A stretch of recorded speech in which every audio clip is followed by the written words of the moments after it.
So I just wanted to do a little update, really. Um,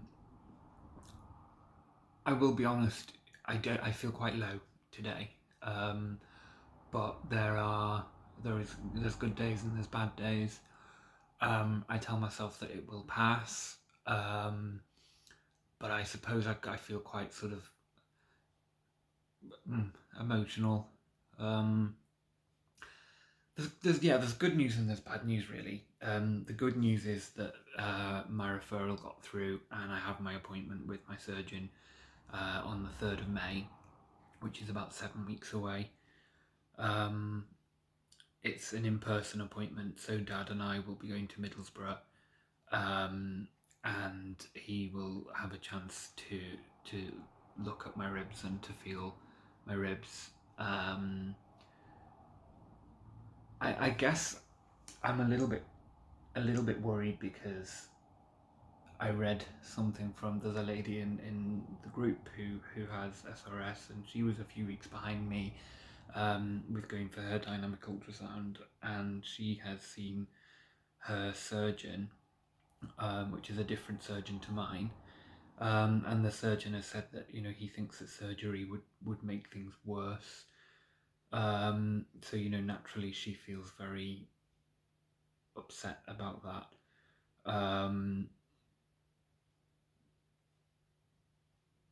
We've been sort of a mutual support for each other. But I can't help sort of in the back of my mind, I think, oh God, what if my surgeon says to me sort of the same thing? What if I have to live with this like this for the rest of my life?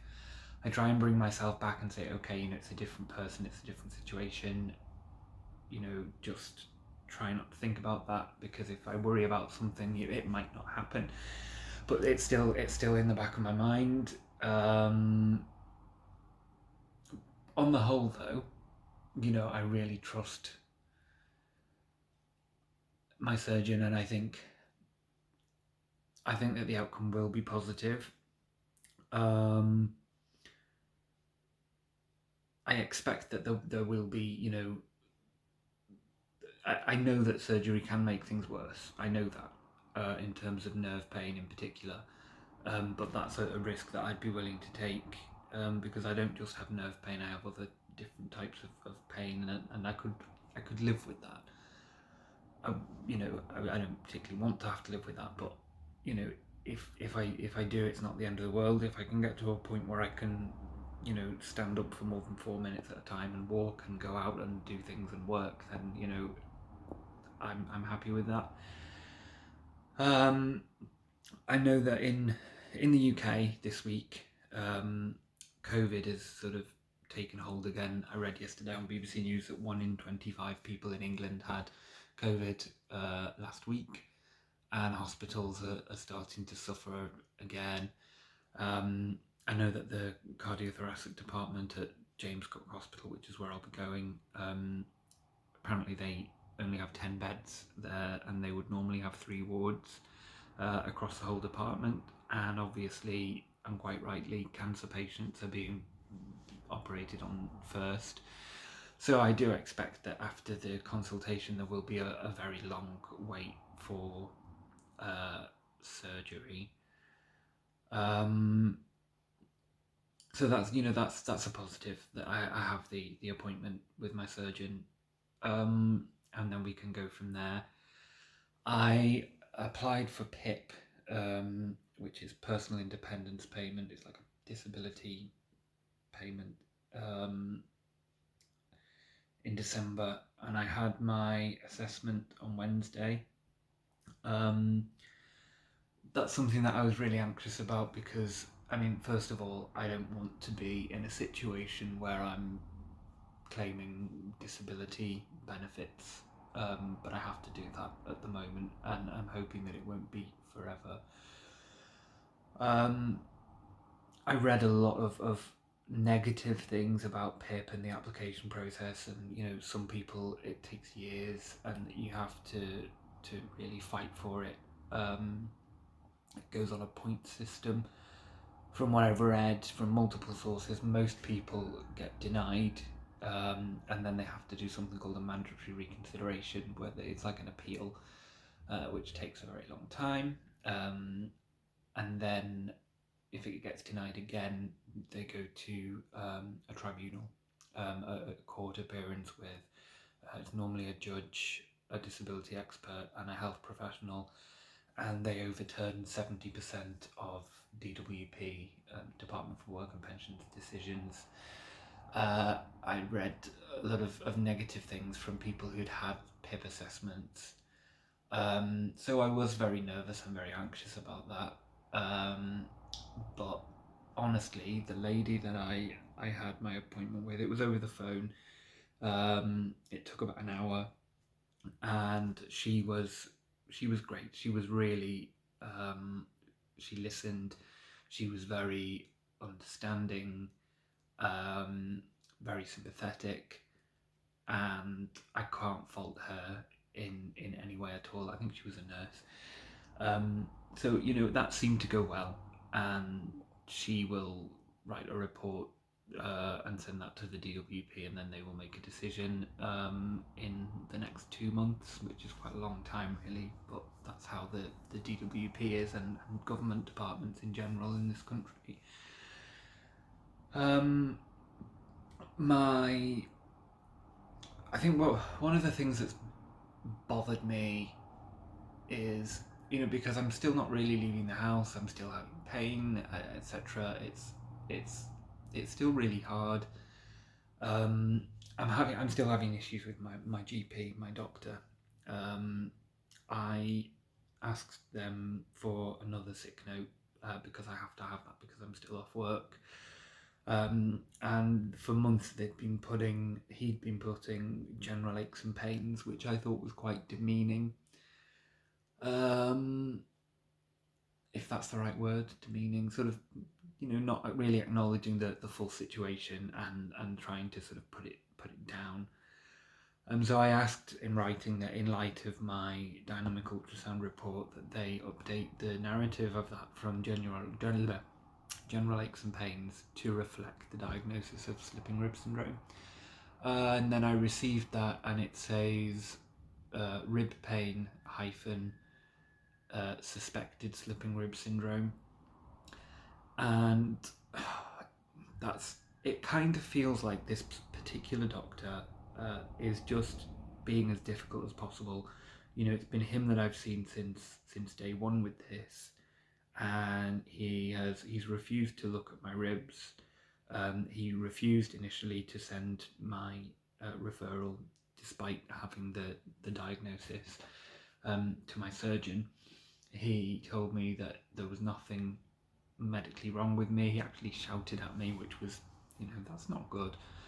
And I can't help but feel that he is just trying to make things as difficult as possible. I don't know whether he's like this with a lot of people or whether it's just me, and I don't know why. But I'm in two minds, because I kind of feel like, before I had SRS, I didn't really go to the doctors very much. But I think, if I ever have future problems that are unrelated to SRS, I don't feel comfortable with that doctor anymore. I don't want to complain because I don't want to be seen as a troublemaker. But at the same time, I just don't think it's good for me to see this particular doctor again. And I don't understand, part of me says, well, okay, he's not familiar with slipping rib syndrome, as most GPs aren't. But then for him to put in the word suspected when he's read with his own eyes, that the 10th rib is markedly hypermobile, and that the cartilage is floating, that is a slipped rib. And I tell myself, he doesn't know what it is, he's never experienced it, he probably has a lot of work to do, but I can't help but feel that he's deliberately trying to make things as difficult as possible for me. And I do feel like I need to point out his conduct over the past few months and take it further in some way, because I think that the relationship with this doctor is detrimental for me, now going forward with SRS and any other future conditions that I may have. The issue that I have is because of where I live on the English-Welsh border, I can't change to another GP surgery. And frankly, I don't have anything against any of the other doctors, but it seems to be him that I see, and him that is dealing with me. Although he's not my named GP, I've never actually seen my named GP. But I can't move to another surgery because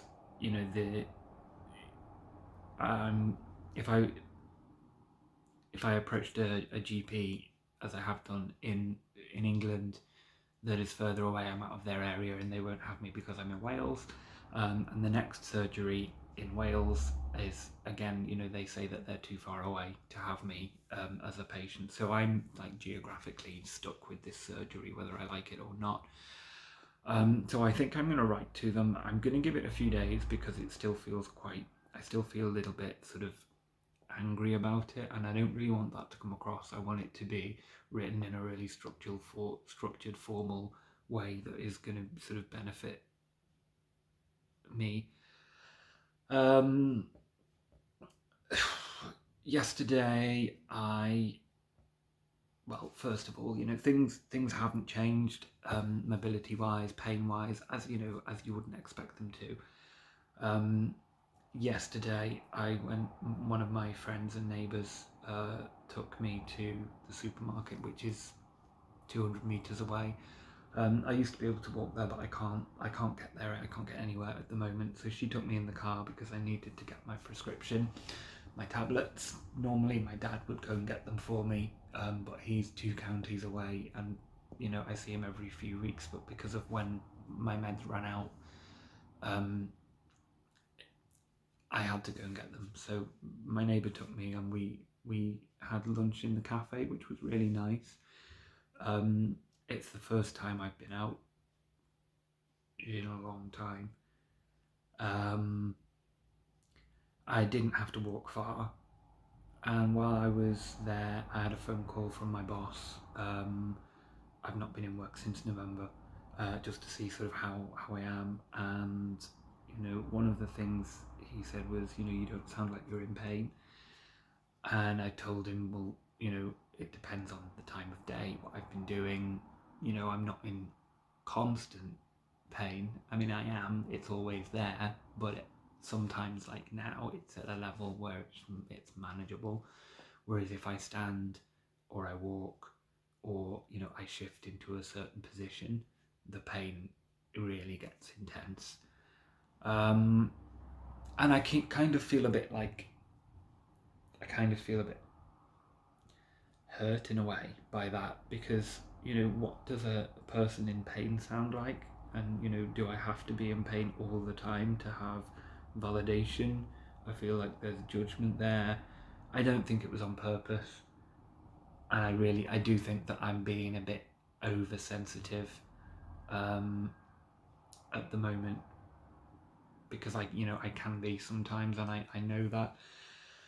But it does hurt a little bit, and I've also realised over the past few months that a lot of people have distanced themselves, including friends, family members, and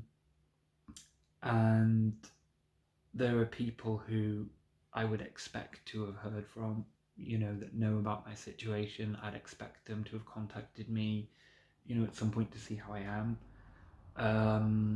But that isn't there, and I'm getting messages from people on the other side of the world saying, "Oh, hi Matt, how are you getting on?" The people who have SRS, and it kind of feels like people who I've never met, who are on the other side of the world, care more than people who were in my life. But then I tell myself, well, it's not everybody's responsibility to care about how I am, and also, some people may not want to ask, or a lot of people don't feel comfortable with illness as well. I think, a lot of people, certainly in the UK, our attitude is we'll ignore it and it'll go away. People are not. There's that that British stiff upper lip thing. People, they sort of, people expect you to just get on with things yourself and try and hide everything, and especially as a man as well. There's that expectation from society not to be upset, not to be vulnerable, not to be in pain, not to outwardly express any of that. So it is what it is. I'm sorry that this has been a little bit negative and a little bit moany, but this is a vlog, and it's here to document sort of this journey, and there are good days and bad days, and it's important to acknowledge the bad days, and I'm confident that in a few days, I will maybe feel a little bit better, and there will be bad days and there will be good days, and that's how it's going to be. I think a positive thing is that, because I want to end this on a positive. The website I had a look the other day. That's had over 3,000 views in 2 months since it was set up, and I've had sort of messages from people and things to say that it's really helped them, and to share their experiences and their stories, and that's one of the reasons why I'm doing this, because I want the awareness to be there, and I want people to feel like they're not on their own, and to be directed to that support system that is there, that's just really hard to find. So that's that's a good thing. It makes it a little bit easier, just knowing that my situation, although it is really not very nice, is helping other people who are going through the same thing, to find what they have and to find validation and things. So, I hope that continues to be a good resource for people. Once again, I'm sorry it's been moany. It's just, it's a bad few days, and I will feel better. There are good days, there are bad days, and that's life.